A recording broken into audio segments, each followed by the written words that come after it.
A very warm welcome to everybody. I also want to give a warm welcome to Mary Fora, who's our festival director, and then also to Axolile Hoza, who runs the Fine Arts Music Project, amongst other projects that you will all hear about today. What a joy it is to have everybody in here today and to hear about this project, and more importantly, to hear about Ax, who's been doing such a wonderful job to get it off the ground before we were hit by coronavirus. However, we can carry on for as much as we can, and I think right now, Ax, I think we should start off just saying what in fact you are going to be doing for Fine Arts this year. Yes, thank you so much, Mary. So this year for Fine Arts, we had 3 wonderful concerts lined up. The first one would be a recital with myself and Luvo Maranti, an opera singer, currently studying at UCT. I'm sure you can say a little bit more about Luvo. Okay, Luvo, in fact, I can say a bit about him. He was there before you. On his Fine Arts at the festival, when we were still doing the festival on a face-to-face basis. We had Stephen, who was the voice coach at UCT at the opera school. He came and did a performance here with the students, but as well as that, he offered to do a voice masterclass for people from the community. And it was really an interesting experience. The people arrived with music, without music, well prepared, not well prepared. And George listened with great respect to all of them. And I remember meeting with him afterwards, and he was so excited with his discovery of Luvo, who had an extraordinary voice. He had not had formal training ever. And George insisted that he should consider applying for UCT Opera School, which he did. Unfortunately, George Stephen is no longer with us. He died very unexpectedly at a very young age. But despite that, Luvo did get his audition, and he is the second year student at the opera school at UCT. So you and he would have joined together, yes. One person from a flautist from our community project, as well as with Luvo. So that was the one event, and the other 2? So yes, the first one was the recital with Luvo Maranti. The second one would have been a choir festival, inter-school choir festival would have been a first for our Overberg region. And we would have invited all the schools in the Greater Hermanus area to all participate. And at the end of this choir festival, we were actually looking forward to do a mass choir piece where Luvo would have sang the solo and I would have conducted the mass choir. That was our second concert. And the final concert would have been a showcase of the project of what we are doing here at the Fine Arts with the kids. So that would have been all our preschools and our choirs from Zwelihle Primary, as well as our teachers on recorder. Yes, so those were the 3 concerts that we were mainly looking forward to doing at the Fine Arts Festival. Unfortunately, due to the coronavirus, we had to cancel all 3 of them, but they are not necessarily cancelled. We are definitely going to do them next year at the Fine Arts Festival. Ax, we will be doing it next year. You're on the program already for next year with all of these events. Just giving us an example of yourself as a flautist, as a choir conductor, as a community worker. You have really hit the road running in the Overberg, in the Overstrand with your music. How did this all start?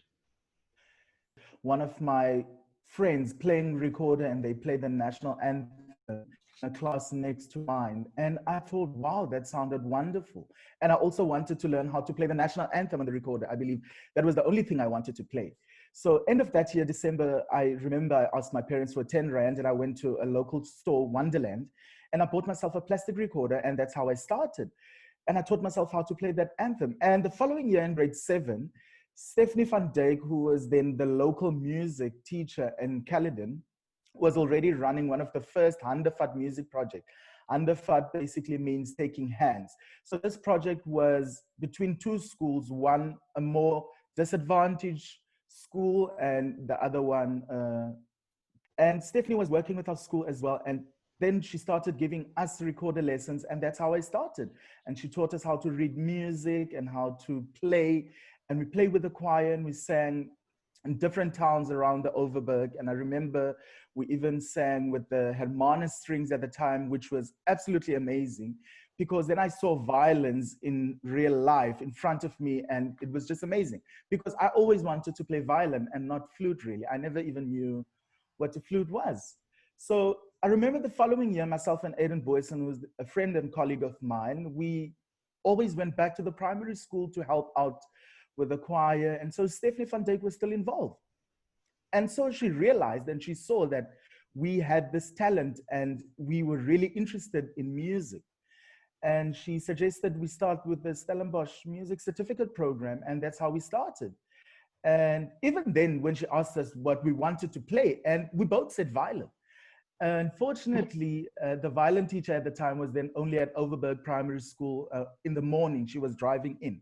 So we couldn't really take violin lessons. And she suggested I take flute because I could already play recorder and I could read notes. So flute would then be the obvious choice. So the following year in my grade 8, I started with flute, and I still trying today, I think, so many years later. But that wasn't the end of your school, was it? Once you finished school, you then went on to Stellenbosch University. And Yes. it's often not easy to make the break from anybody from school to university. Tell us a little bit about going to university and how you found the method of teaching there, as well as some of the highlights. I know that just now Chantal will have some of these highlights on slides for you. Yes, thank you so much. So by the time I reached grade 12 in school, I had already finished playing my grade 8 exam, and I then enrolled for Stellenbosch University, and I went to study with Professor Corvin Matei.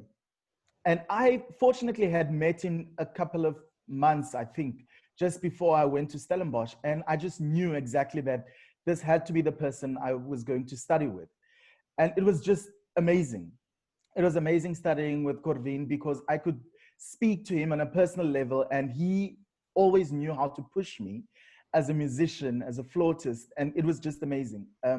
I remember there was this one day when we were playing our technical tests, and I asked one of my friends and colleagues, and I said, listen, which scales are you playing for this exam? And she said, oh, well, I'm just doing 3 of them, 3 of these scales. I said, okay. And I thought, well, this should be easy. And I went to Corvin and I asked him, listen, sir, which scales am I supposed to prepare for this technical test? And he looked at me, he said, what do you mean? You must play all of them. And I thought, what? It was just incredible because he knew I could do it.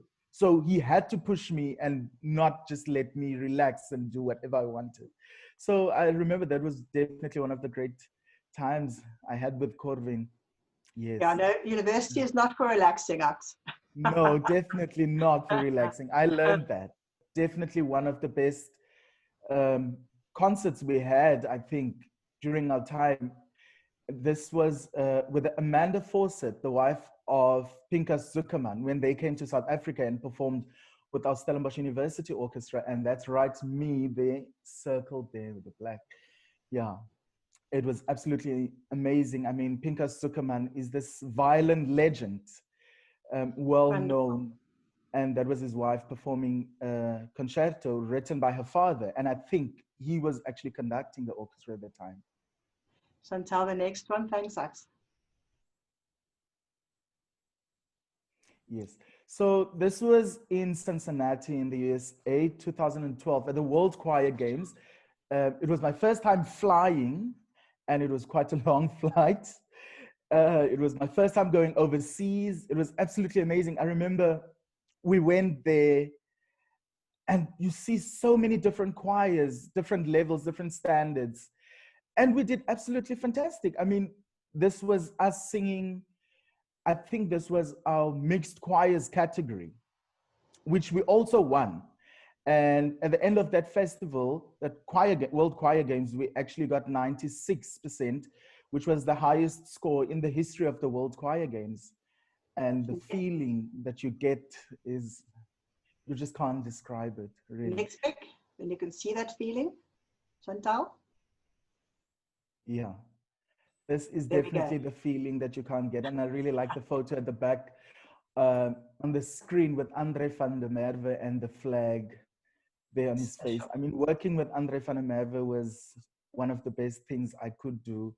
And singing in the choir taught me so much. I really was fortunate to be a part of it and to work with someone like him. So this was 2 years later in Latvia, in Riga, when we did another World Choir Games. And right there, I think we just sang our final choir category, and that was the Musica Sacra. And we actually won that category as well. I mean, we won all three that year. And that year we got the highest score ever in the competition, beating our previous score of 96.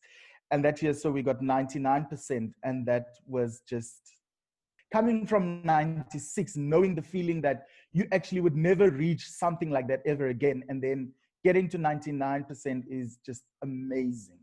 It's really amazing. One of my favorite memories. So the person on my left is Trevisani, Rafael Trevisani, who I attended a flute summer school with in Italy. And he was actually an ex-student of Sir James Galway. And I went to his summer flute school before, and then I went, after his course, I attended the Sir James Festival. So it was really amazing going to the ex-student first and then to his senior. Yes. So this is then the Galway flute masterclasses or flute festival in Switzerland. As you can see, I'm second from the left, standing next to Sir James, in the middle of Sir James Galway and his wife there, Lady Jeannie Galway. So right there, I was just awarded then a flute by Sir James Galway, and the flute was a Gemeinacht flute with the new head joint that they just created, or sort of like designed by the Gemeinacht factory. And there you can see, I think, next to Lady Jeannie and far on the right are the two representatives from the Gemeinacht in the US. And the flute that they, or the head joint that they actually designed was made to Sir James's flute specifications. And yeah, it's just an incredible head joint. I have it here. I don't know if you can see there, maybe the Galway Crusade. Here we go. Yeah. So it's really an amazing flute to play on. It's 92.5 silver. I remember when I left, Sir James said to me, "Oh, well, I'm glad you have a flute now." And I just didn't know what to do with it. He usually carries about 2 suitcases packed with gold flutes only. So it was really, yeah, I'm so fortunate. I'm still grateful for being able to attend the festival and meet Sir James, actually. Oh, yes. Definitely one of the best and the greatest times I had in Europe. This was with the Miyagi Youth Orchestra in 2018 when we did the Mandela Centenary Tour for 2 months, touring and traveling through Europe, playing in the greatest halls, the Elbphilharmonie, the Berliner Konzertsaal, in Amsterdam, the Royal Concertgebouw. It was just amazing. So this photo, I think, was taken the day just before we left, and this was outside the Berliner Konzertsaal in Germany. Because yes. 2016 was really the year that you went over to Sir James Galway. You had that wonderful Yes. trip. And you also graduated that year with your advanced diploma in performance cum laude, didn't you? Yes. And after this extraordinarily wonderful, exciting, fabulous year that ended on such a high, what then? Then life hit, then reality hits, because then you are stuck. You have all these qualifications, you've done all these things, and then there is no work. I mean, the orchestras are already full, and it's also young people working in the orchestras. So chances of people really leaving their jobs are really not there. So that was a difficult time for me, because then I had to move back home, beginning of 2017. And I was home, jobless, and absolutely nothing to do. So eventually myself and Aiden decided to go to our primary school, our old primary school, and volunteer there. And we started working with the choir there. We started a choir, a marimba band, and taught some recorders, all voluntary. And we even took them to the Motsepe Eisteddfod provincial level, which was amazing for them. It was the first time participating, and they even reached provincial level, which I think was really amazing. And in the regional Eisteddfods, they all did very, very well. So end of 2017, I actually auditioned for the Miyagi Orchestra, and then I got accepted. And the following year was the year then we went on tour. Okay. And then the next step was Tanzania, wasn't it? Yes. So while I was on tour with the Miyagi Orchestra, I applied for a position and accepted the position in Tanzania at an international school in Arusha. And that was absolutely amazing. I was really nerve-wracked in the beginning because it was my first time going to a different African country. I mean, in Africa, I've always had this fear of traveling alone through Africa because you don't really know what to expect, and also because of the languages. So I had to learn Kiswahili on top of the languages that I can already speak, being English, isiXhosa, Afrikaans, and German, which, yeah. So I found Kiswahili very difficult to learn, even though it was quite close to isiXhosa because it has some Nguni language parts of it. So I really couldn't learn Kiswahili. It took me some time, but eventually I got the hang of it. And I really enjoyed my time in Tanzania. And then when you finish in Tanzania, we now come back to South Africa. And at last we come back to having you back here at the Strand. Yes. You came back on a visit. And during that visit, you visited Stephanie van Dijk again, didn't you? Yes. And Chantal, if you would just allow Stephanie to unmute, I think she would like to come in and maybe has a few words to say to us. Definitely. Okay, hello. It's nice to see everybody and for you too, Mary. Yes, Akhulile. Okay, on the 9th of August last year, it was Women's Day, and I've heard that Akhulile is here, and I decided, no, I must get him for a workshop for my orchestra. So I got him to come and work, and I phoned him. I said, please come and work with the orchestra. I need a bit of fresh blood here.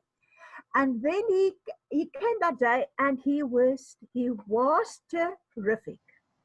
And obviously I knew him well. I've started with music. I've taught him from the beginning. So I knew he was a good student. I knew he was hardworking, dedicated, committed, person of integrity, etc.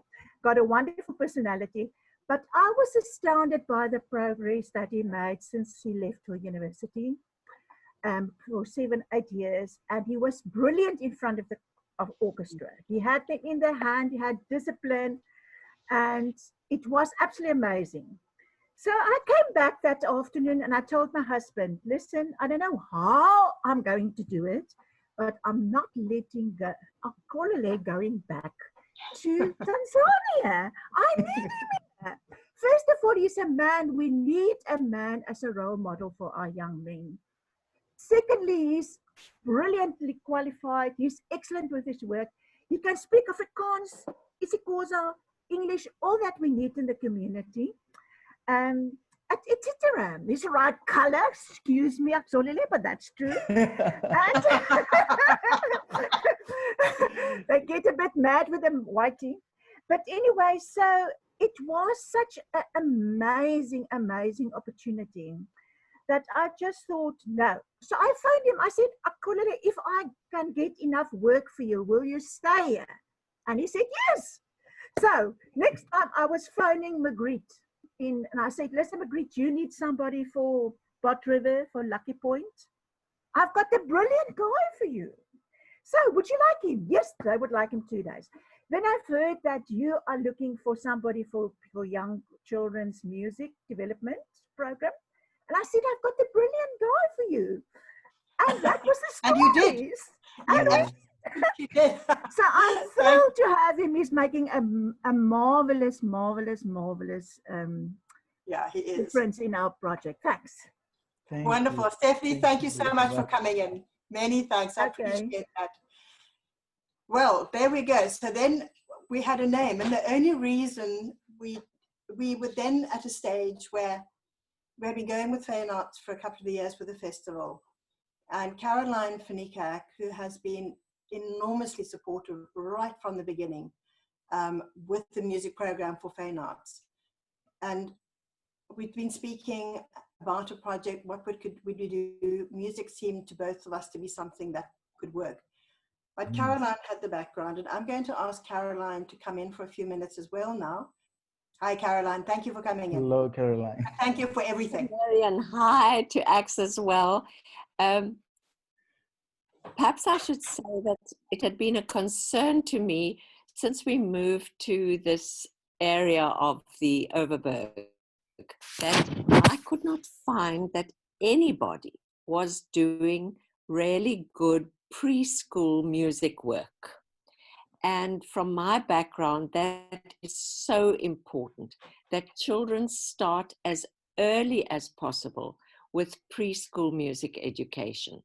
Because I don't know whether some of you listening may be aware that the wonderful Hungarian musician and music educator Zoltan Kodály said that I used to maintain that a child's music education began at birth. I now maintain that a child's music education begins 9 months before birth. Well, we can't do anything about the 9 months before birth, but we can do whatever we possibly can from this moment forwards. And I was concerned that not even parents who have the money and the inclination to pay for preschool music classes could access such classes because they just don't exist in our community. And that was a big concern to me, a concern that I shared with Mary. And when it seemed as though it would be possible, we thought that we should start something with the help of the Fine Arts Music Development Project, so that even children in disadvantaged communities should be able to access music education with all of its benefits. And some of you may know those benefits are widely documented. Many educated parents will have heard about things like the Mozart effect, and they will be aware that their children can benefit from music education and can benefit generally, not only just musically, but in terms of aspects such as discipline, teamwork. There's the language development, reasoning skills. Apart from just the oral development, there are so many aspects to this. And it was wonderful when we could start and begin to offer these benefits to disadvantaged children in the townships in this Hermanus area. And of course, in doing so, Ax was the key. It's been the key. Thank you. Without key, and you unlocked the door as well, Caroline. Thank you Yes. so much. Sorry, thanks so you. much for that. I've been speaking to myself. Right, Ax, I know we've heard that you have been working at Lucky Point and at Handervat. Both are well-established projects that have been going on for a long time, and they deal largely with primary schools, correct? Yes. It worked really well when Caroline came up with this idea of preschools. We've only been going for a couple of months. We have a very long way to go. We have wonderful role models in the other two communities, but we have to make our own way. We have very, very limited resources, and we needed to think, how can we best utilize the resources we have? And the way to best do it was not for us to go into the classroom and play with children and teach children and do music education with children alone. The children are there to facilitate learning in the teachers. Yes. And so the teachers, in fact, are the ones who access training to be able to infuse music into the schoolroom. Yeah. So although the children love him, and I understand exactly what Stephanie says when she says, you were just terrific. We're going to see a few slides right now of you teaching at the schools, and maybe you can just talk a little bit to the slides of pointing out where the teachers are and what you're doing with the teachers. Okay. Now I had to come in on this one if you don't mind. This is Ax arriving at the school. And, Yes. and it's such a joy.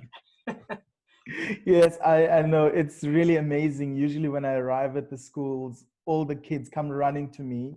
And because some of the schools have more than one class, even the other classes would come running and just leave the teacher, just come running to me and wanting to join in the music activities for the day. And I think this photo was taken at Masibulele, which Yeah. means let us give thanks in isiXhosa. Yes. There are a couple of slides here we can go a little quickly. This is taking. This is also at Masibulele.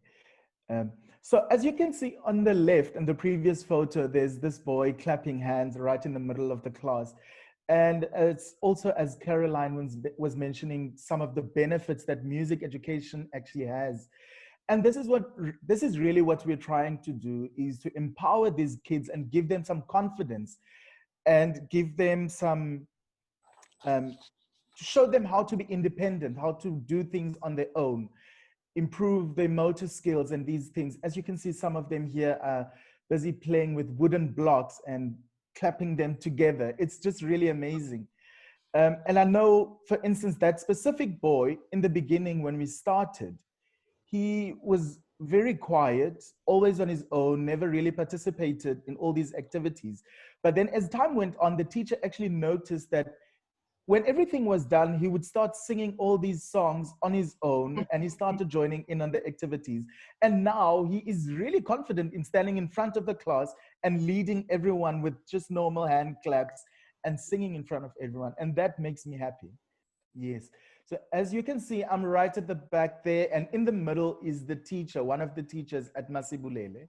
And right there, I think I was giving over to her and explaining how she should do it and what she should do, because as Mary also mentioned, my aim is not necessarily to work with the kids, but to work with the teachers, because it's pointless to work with the kids and I only come in once a week and I see them once a week. So they only do that once a week, every Friday.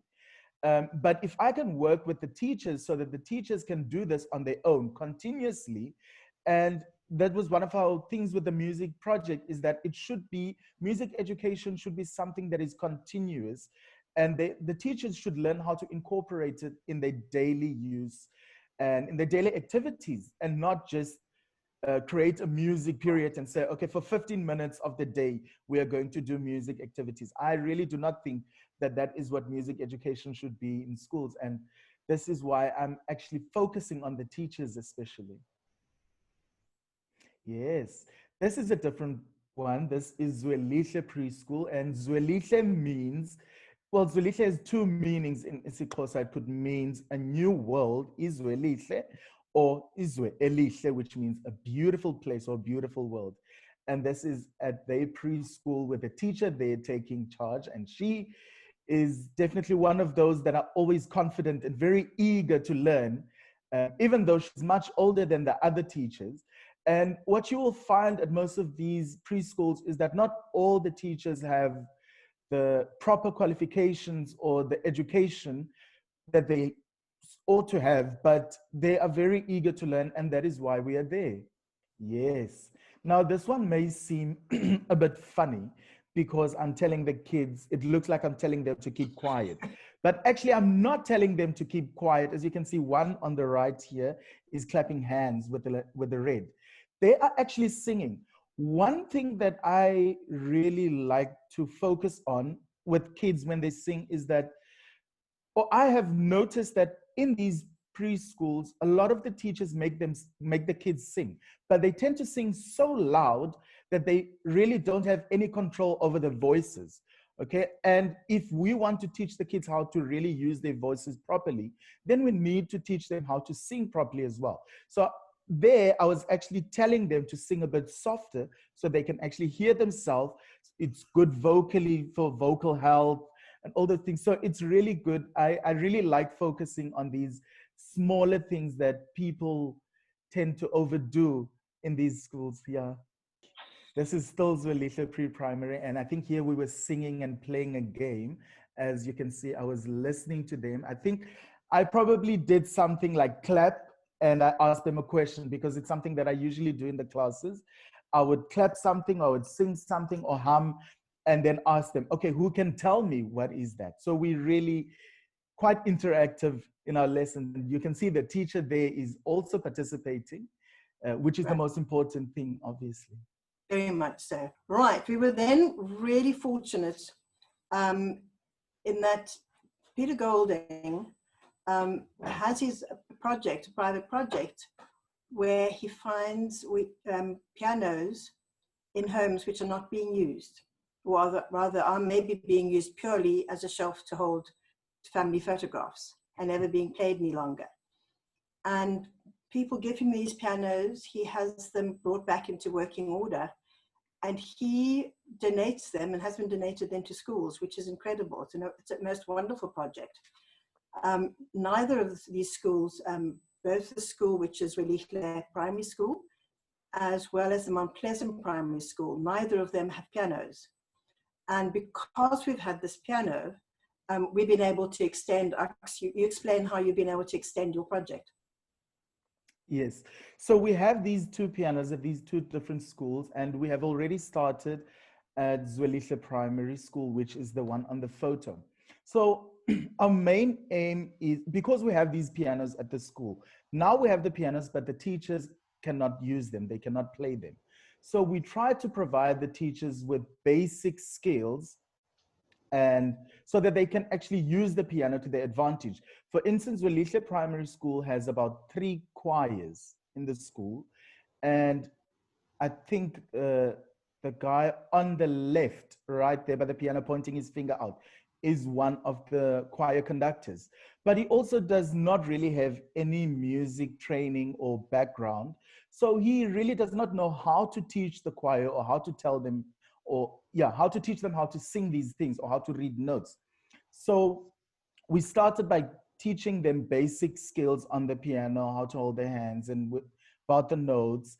And the other thing is we also have delivered about 5 recorders at Zwelihle for the teachers. So we started teaching them how to read notes, because I believe the recorder is actually the best instrument to use as a tool on how to teach them how to read notes. Since the fingers are not really that complicated, they can see what they're doing, and it's very easy to do the work between playing and reading and understanding what they're doing.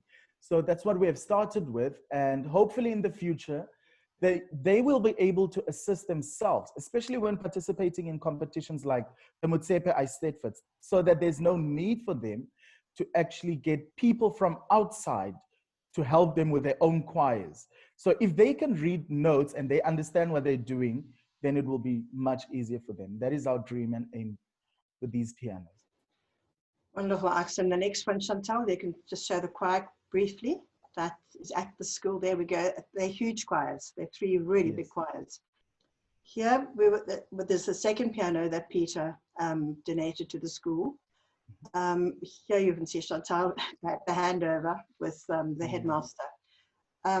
We were also donated the finances to buy 20 recorders from the Arts Project in Hermanus. They, at the first Fridays, which is every Friday of the month, first Friday of the month is an art walk. And the one in December, and the first Friday in December is Night of 1,000 Drawings. And one can apply for funding from the selling these drawings. And we were fortunate enough, we did get some support from them. And so we were able to buy the flutes, buy the recorders, which actually you're now still using, aren't you? Yes. So we're hoping to still use. Yes, I was about to say that we have delivered, as we put 5 at Zwelihle Pre-Primary School for the teachers, and then the 15 we put in Mount Pleasant, which is this school on the photo. And same thing there, we really want to start with the teachers so that they can even help their kids when we are not there. I mean, I'm only there on Fridays, so the education, the training must continue.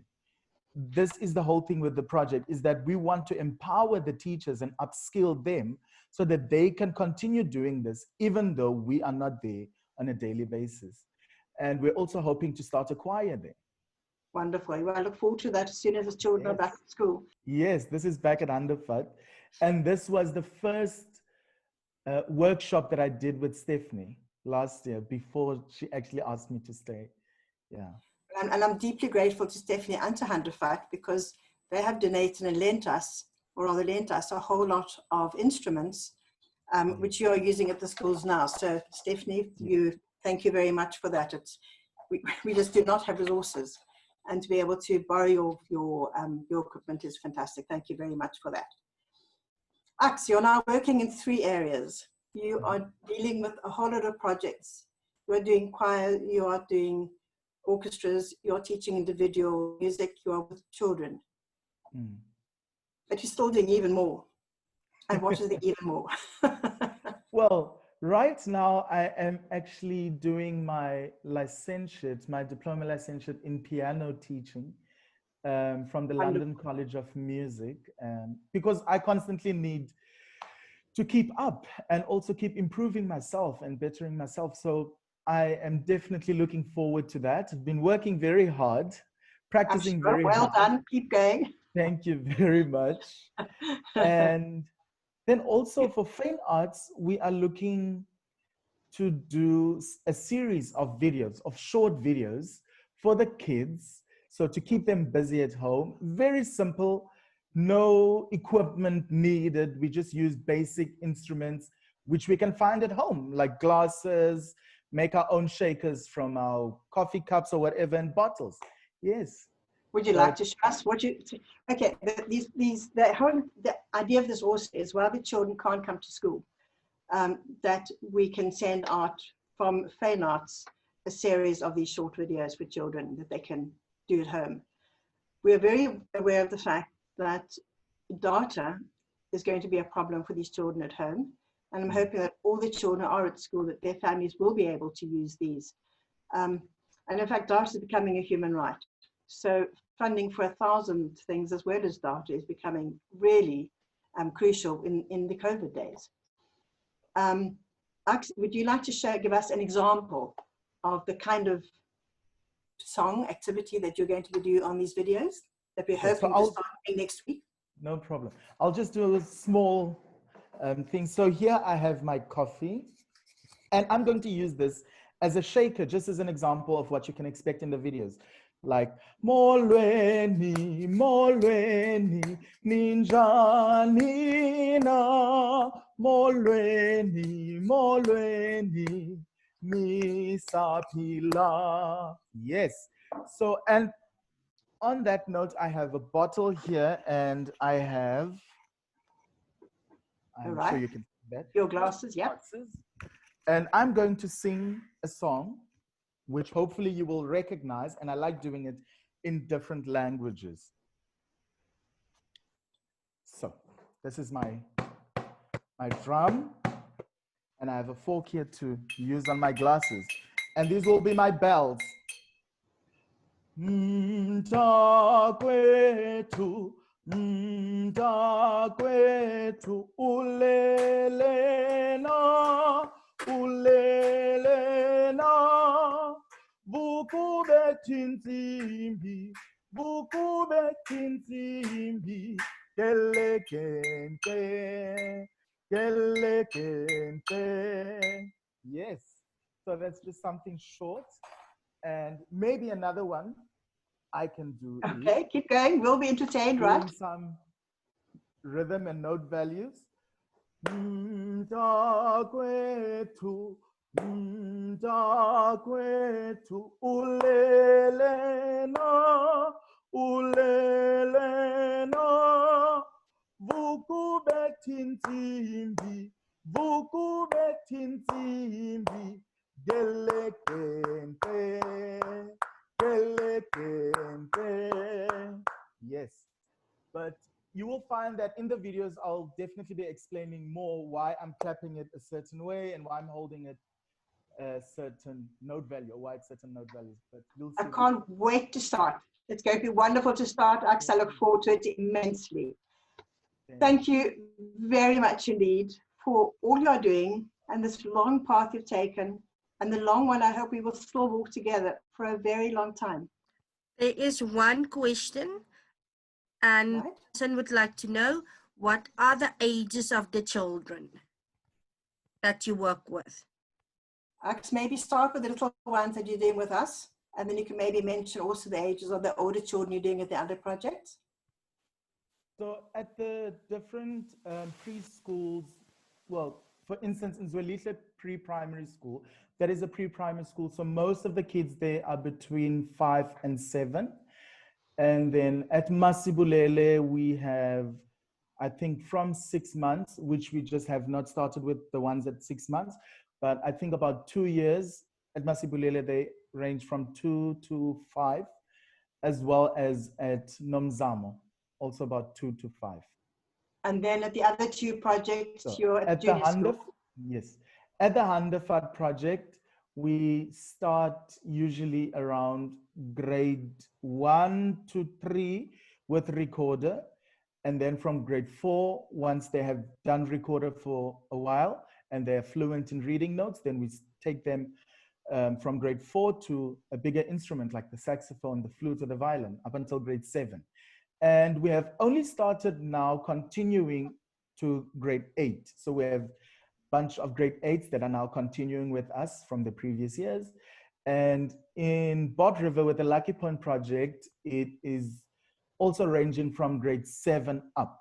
So I think the oldest one we have now is in grade 10. Yes. Ax, you teach a lot of instruments. What instruments are you able to teach and to play? Wow, thank you. So I play the flute and I play marimba, recorder, and eventually I did play violin as well. Did do some violin and piano now, yes. And you play your voice. Richard has also said, Ax, did you have training in early childhood music education, or are you just a natural? I'm going to say you're a natural, but you carry on with the rest. Yeah, well, Richard, thank you very much for your question. I did do some music education as a student, but definitely did not focus on anything or like early childhood music. So I'm most probably close to the natural part. I have a lot of support, Richard, from people like Caroline and Stephanie. So I am really lucky. I'm quite fortunate, really. Actually, can I ask you if you would speak to the following statement? And that is that many people in music think that if you're really good, you're a performer. If you're not quite so good, then maybe you teach star pupils. If you're even less good, then you teach in groups. And if you're now really no good at pretty much anything else, then you teach little ones. I would argue in precisely the opposite direction. But would you like to say something to us about how you feel as a person who has reached, if I may put it that way, performing heights? And now here you are teaching little ones in disadvantaged primary and pre-primary schools. How does that feel to you as a career path? Because I think this is very important that you explain that to us from the point of view of the importance of music education. Yes, thank you very much. Wow. I have performed as a soloist with, well, quite of the best orchestras in the country. I've played with Cape Philharmonic Orchestra. I've performed with Stellenbosch University Orchestra, as well as the Wind Band as soloist, and with KwaZulu-Natal Philharmonic Orchestra. So really, if I wanted to follow the soloist or performer path, I could have. I still have the opportunity to do that. But I just did not want to do that. I felt that there was so much more that I can still do to give back. For me, it was really important coming back and trying to give back because I come from a similar project. And what I realized is that once you're up there and you're performing and you're traveling the world, people really tend to forget about where they come from and how they got to be there in the first place. And that at the same time, some kids are sitting exactly where they were sitting they don't have the exposure to all these things. So they need the help from from people who have the best training, I would say, and who have the skill set to do these things. And I believe I'm fortunate enough to be one of those people. I have learned from the best. I've been at the Galway Festival, I've been in Italy, and I've been with Corvin Mate, and that was an amazing time. Now I can take all of that I have, and I can teach my own students that knowledge. You know, and when it comes to music education, for instance, I think even before I went to university, I had learned so much from Stephanie van Dyk that music education, or for instance, as Caroline mentioned, teaching little kids is really not just about being the weakling in the music part. You know, you don't have to be the worst musician to work with young kids. Actually, I really think you should be very strong and you should be really good in what you do. You should understand music and the basics of it to be able to teach young kids, because they take in everything. They really take in everything. So if you make one simple mistake, they are going to remember that. And the following time, you'll see that they continue with that. So I really do not think, I don't know where these statements come from. And I certainly do not agree with them, because I really think we all have different strong points and we have different interests. Some people want to focus, for instance, in the admin side of music. And actually we need strong musicians to focus on the admin side of musicians. You know, running companies, running orchestras, running all these things. Because if someone runs it and they just don't understand what is happening with our music world, it's just a mess, you know? And if you want to teach kids, you should really know what you're doing. Yeah. I'm deeply grateful, Ax, that you do want to teach kids and that you want to teach the teachers, because Thank you. teaching the teachers, you get so much further, because you leave a legacy that they can build on. Yeah. And as in this particular project, as you mentioned, we currently have 3 preschools. Our intention the intention was this term, we were going to start taking on an extra school and going to the other schools maybe once a fortnight. I don't think one can let go of a community project or any school. No. So even seeing them maybe every 6 months or so adding a new school, there are about 45 preschools in Zwelihle. My dream is for you to be running this project with 2 or 3 people beneath you, working with you, so that we can roll out over all the schools in time, but that, as you mentioned earlier, to still have a once-a-term workshop where everybody comes together. Nobody gets left out. No school must ever be left behind. I've had enough experience in working in the physiotherapy community. That in fact you need to keep supporting your projects. I see Felicia Lesch here has her hand up. Firstly, what a wonderful hour this has been. Listening to Axolile speak about his experience in the past now, and having been part of his journey at Stellenbosch, and gosh, I'm really just so thrilled for him. And he was always going to do what he's doing now. He has so much potential. So congratulations to everybody involved, Caroline, especially Stephanie. Can I just stop a minute here and say that Stephanie has saved the lives of so many young people with her passion. And I'd like to just pay tribute to that now. And also, I hope that there are young people at university struggling who are listening to this. And I hope that they will get a chance to hear this in the future if they are discouraged in any way by their circumstances at the moment. I'm hoping Axolile's story will encourage them to push through. I'm just so emotional right now. Oh, wow. Thank you. Thank you, Felicia. There's another question for Ax from Raina from New York. And she's asking, how many children does Ax influence and teach in any 1 year? Whoa. Wow. That's a very good question, Ax. That's a very good question. I mean, at the Handefat project, we probably in one given year, there's usually the new phase. So easily 150 to 200 kids that we meet with the choir and the orchestra. In Bod River, it also changes, I think, between 50 to 100 easily in Bod River. And the three preschools and then two the primary three schools. preschools and the primary school. 200. Yeah, definitely. So it's, wow. So it's Yes. ongoing. Every year, Oxford will not be dealing with the same children, but the teachers will deal with a new lot, and hopefully they will be moving up. Certainly in Hermanus, they'll be moving up to the various preschools, and he'll pick them up again. Well, Ox, thank you very much indeed. I look forward very much to us all getting together with Chantal. Yes. Hopefully next week, next Friday, to start doing these Yes. videos.